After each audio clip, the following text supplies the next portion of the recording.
Welcome to the Color of Success podcast. I'm your host, Dr. Stephanie J. Wong.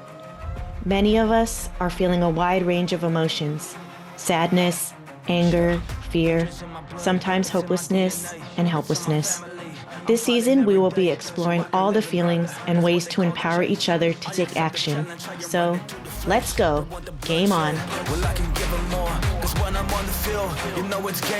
Yeoh Daru is a Thai Chinese-American actor born in Thailand. As the son of a diplomat, he has lived in Barbados, Laos, Hawaii, Florida, and Washington, D.C.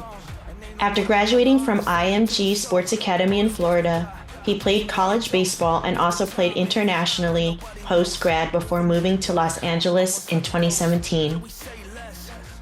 From there, he went on to guest star on The Rookie, East New York, Legacies, and Hydra, and recur on The Brother-Son, All-American Homecoming, and The L Word, Generation Q. Yeoh is currently anticipating the release of his latest recurring guest star role in the new Sony Prime series, Long Bright River, alongside Amanda Seyfried. In his free time, Yeoh is an avid athlete and has played Division I baseball for 4 years for New York Tech. After graduating, he went on to play in the Southeast Asian Games, World Baseball Classic qualifiers, and the Asian Games for the Thailand national team. In addition to sports, Yeoh also has a passion for directing and has won multiple awards, most recently an honorable mention in the AGBO 48-Hour Film Festival for his short film, A New Leash on Life. Yeoh is based in Los Angeles and is represented by Entertainment Lab.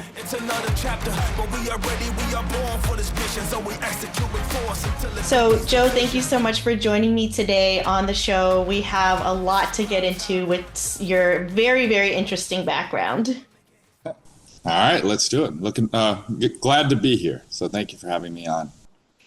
Well, tell me first, huge baseball fan, SF Giants, grew up when they used to give those really nice wooden baseball bats with like JT Snow's like inscription on it. So talk to me about going from playing baseball at a D1 school in New York to the Thai national games to now acting and producing. Yeah. Baseball has been my love since I was a little kid. I remember we moved around quite a bit. So I would say the two consistent things in my life was my family and baseball, And so it's like my brother's 2 years older.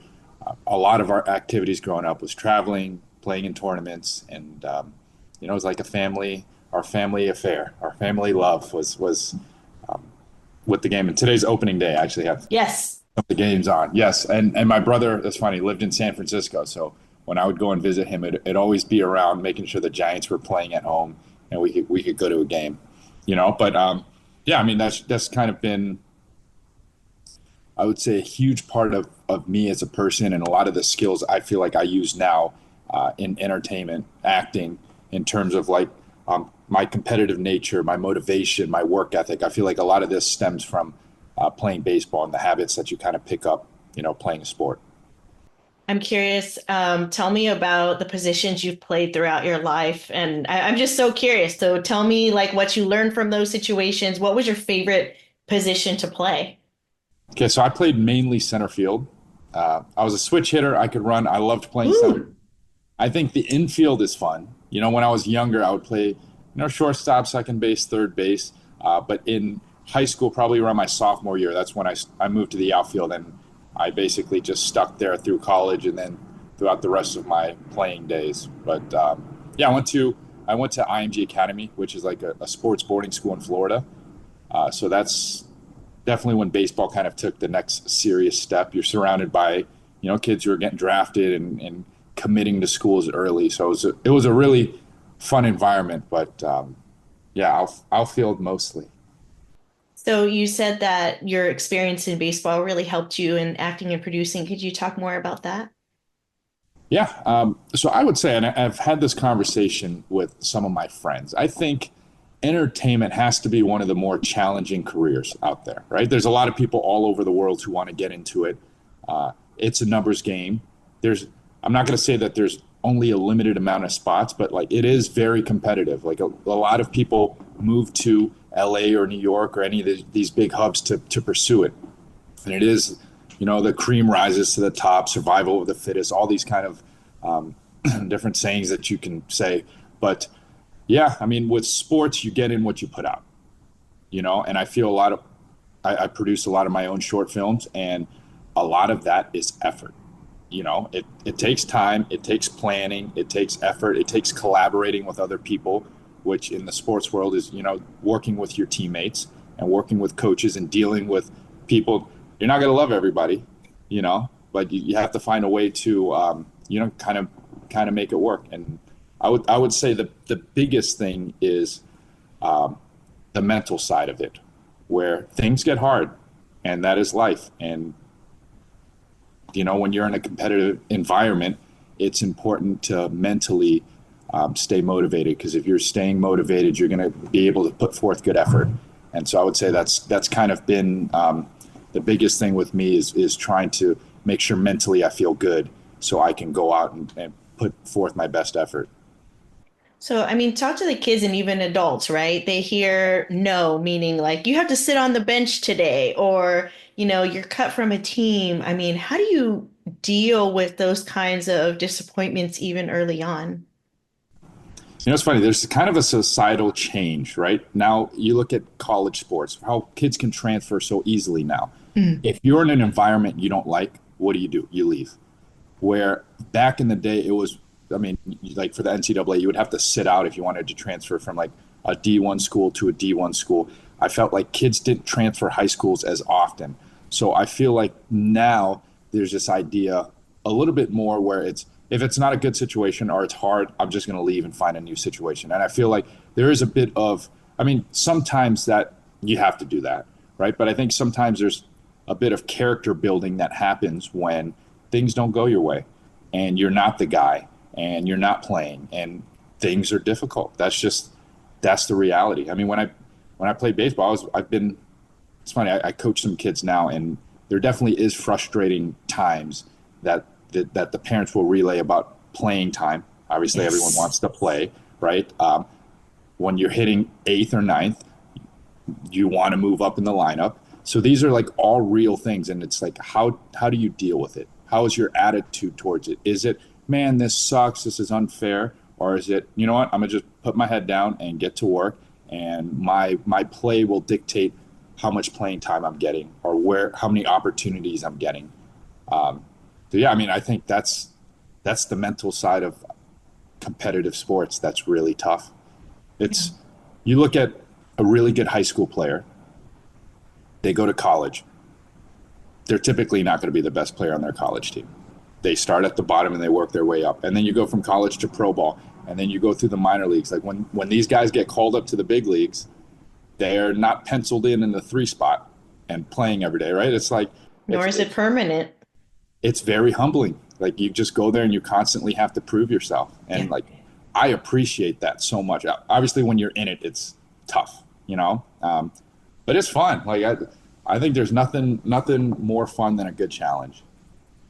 Yeah, my one of the hardest ones was Brandon Belt being cut on his birthday. I was like, oh, couldn't you have waited like 24 hours?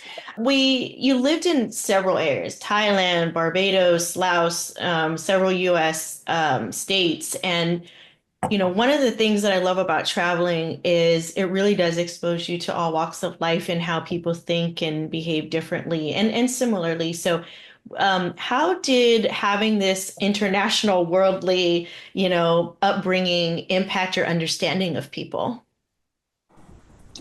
I think it for sure makes you open-minded and accepting people for who they are their are their norms. Because reality is, if it's somebody's norm, that's just what they're accustomed to. And it's I know, like, America's a melting pot, right? So you get a lot of different cultures all mixed into a neighborhood. And yeah, I mean, the reality is throughout the world, people just do things differently. Throughout the US, people just do things differently. Like there's the cultural norms of each place. And I would say my parents did a good job of instilling that in me and my brother growing up. Like every time we moved somewhere, my parents did not talk bad about places. It was always from an open mind standpoint, right? Being as open-minded as possible, and very much like, hey, this is how they do things here. It is what it is. Like they never taught us to expect everyone to bend and fold and mold to what we want. And I feel like I take that now where it's like, okay, I could, if you, like for my birthday, it looks like the United Nations.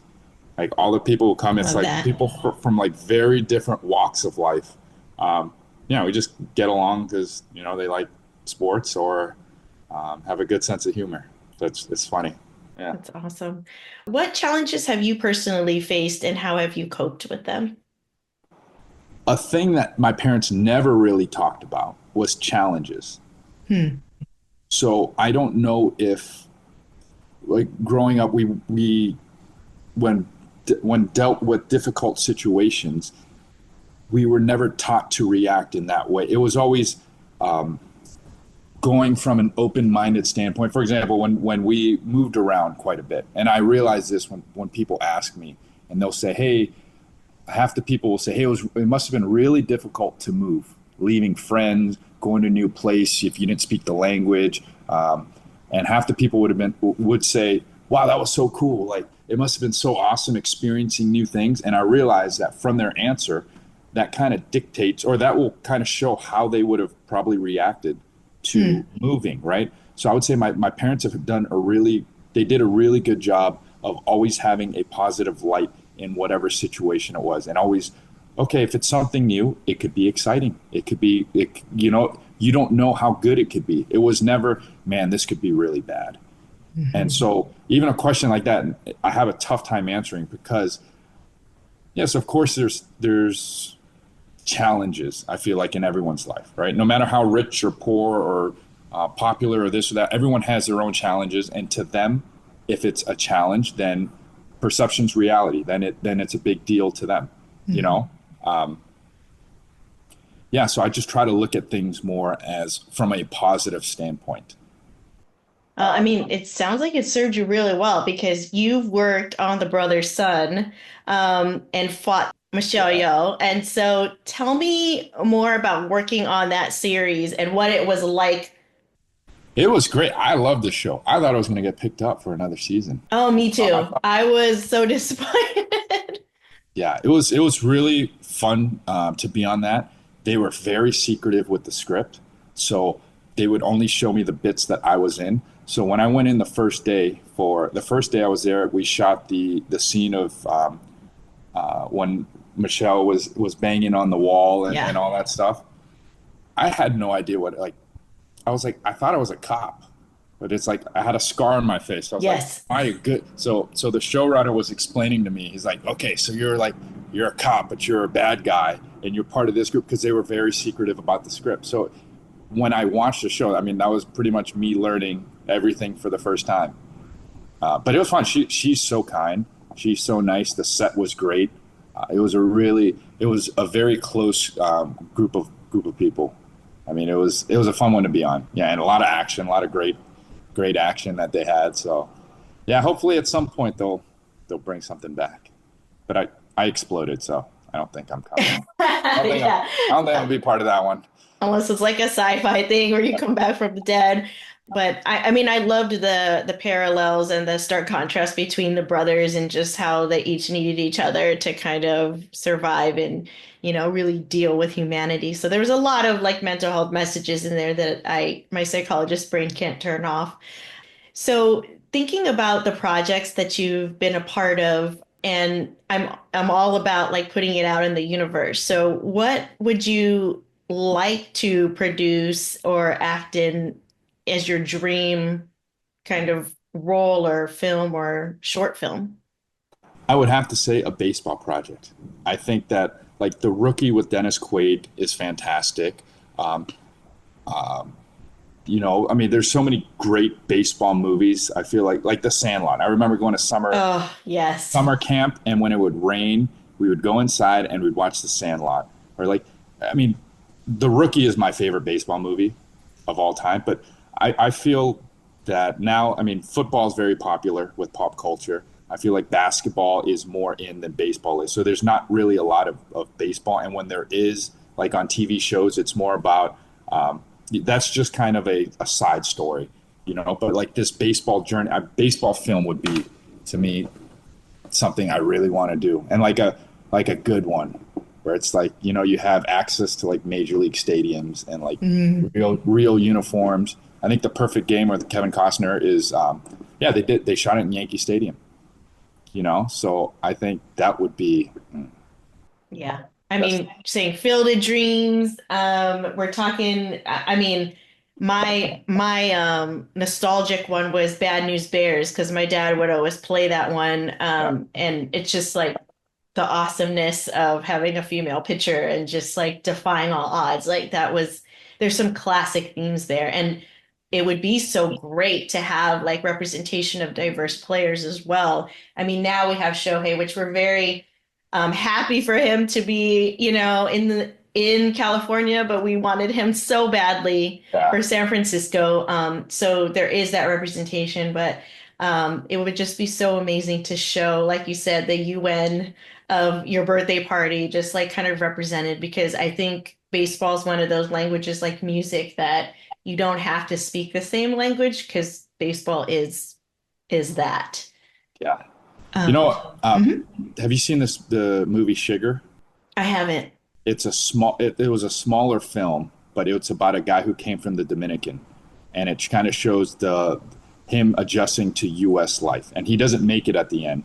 But to me, that's also one that like not many people talk about, but I thought was phenomenal. But I have when it comes to sports, I feel like you can't force diversity because it's all based on skill, right? Like in film TV, you could look at numbers, this and that. At the end of the day, teams are trying to win. And I'm like, you look at across Major League Baseball, I feel like there's a lot of halfies. Like There are, yeah. Tommy Edman, there's a guy on the Mariners. I feel like there's like quite a bit that you can't even. I think just looking at like there's a guy named Jeremy Guthrie. I think was like half Viet or something. But like guys, you can't even tell if you just watch it. Like Johnny Damon played for the Yankees and the Red Sox. He played on the Thai national team. Half Thai played 17 years in the big leagues. Was like a borderline Hall of Famer. But if you just looked at him, you would not know he's Thai, and he's the biggest Thai dude ever. It's amazing. But it's tough because I'm like it's nice to see people who have a similar background to you. But in sports, I'm like because they're looking at especially on the field talent, they're looking at it from a who contributes what to the team. Tell me about this exciting new project, Peacock's crime drama, with Amanda Seyfried. Like you are acting, and co-starring with people that are just amazing. So tell me, and fun 15-second promo. Awesome. Yeah. Long Bright River is on Peacock now. It basically is a show about a relationship between sisters, kind of on the polar opposite side of things. One's a police officer, one is a drug addict, and it shows their relationship and the effect on, yeah, that users not only have, living a difficult lives themselves, but also like the family's affected very much so. And this kind of dives into that, which I think they did a phenomenal job of showing that. Such a great cast.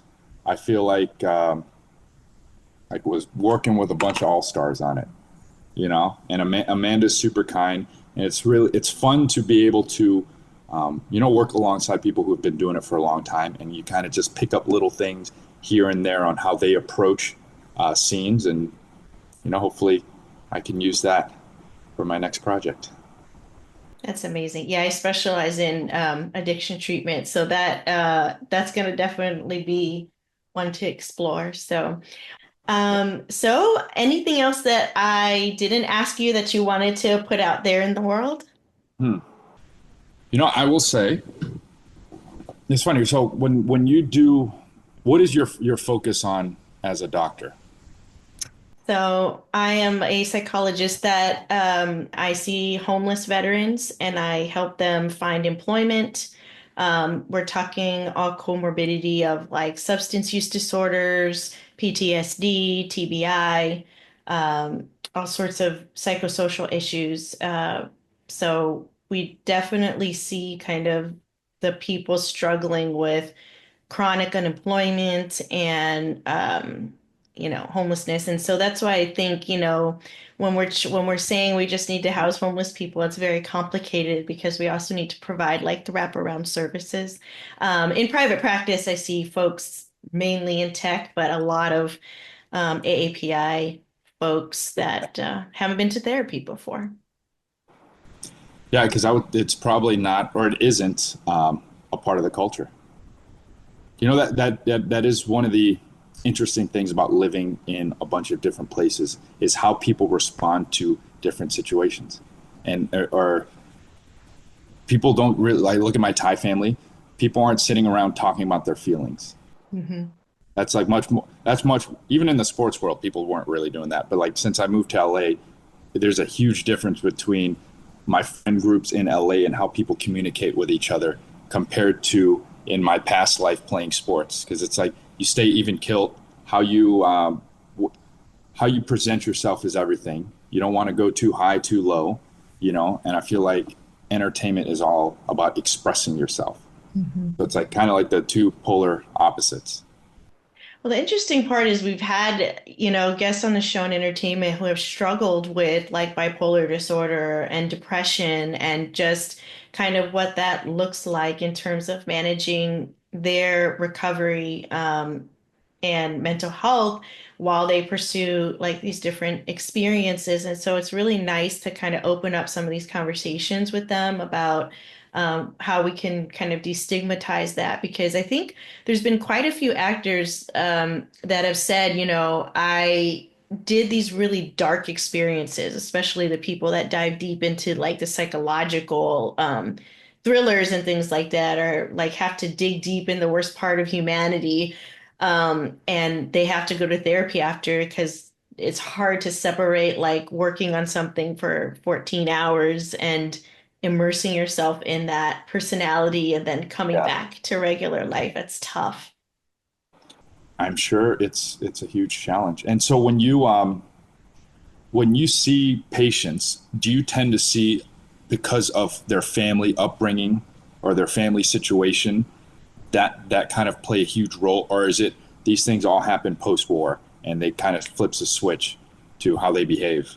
Oh, it's definitely upbringing plays a huge role. And if you think about people that go in the military, there's a subset that go in because they are from marginalized communities and they wanted an opportunity to like provide for themselves or find some structure in their lives. And um, obviously that can intersect the population that I see have had a lot of trauma before they even got into the military, but the military definitely has aspects. If you think about Vietnam veterans who were drafted, didn't necessarily have the choice whether or not to enlist, and then the reception from, civilians when they came back, that really impacted their ability to kind of adjust back, and veteran care wasn't as extensive as it is now.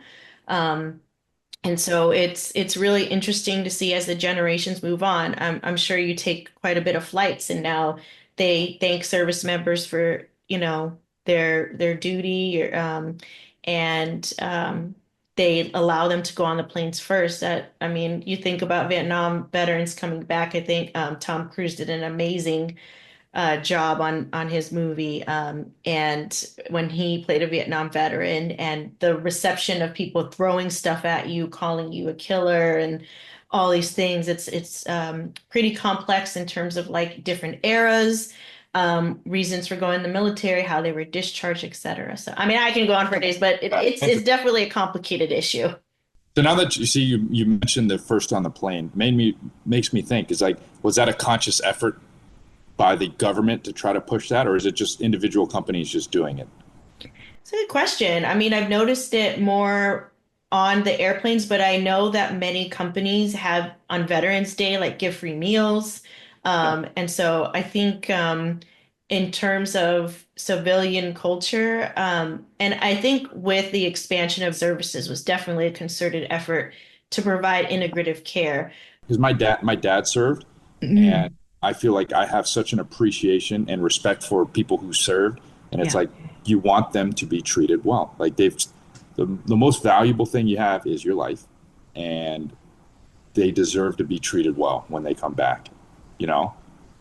Well, So, I'm super appreciative of your dad for his service, and I hope we can continue to make a dent on that. And again, I hope that those veterans get the care that they need. I say wraparound care because we've put so many in apartments, and then homelessness is so complicated in that people, even if they have a house or a place, they still sleep outside because they're adjusted to that environment. They don't necessarily know about how to function not in isolation. So, yeah. but thank you so much for joining me and talking about very important topics. I'm sure you walked in here like, oh my God, this is light about Peacock. I appreciate you so much. Awesome. Thank you so much for your time. All right. Take care. Bye. Thank you for listening.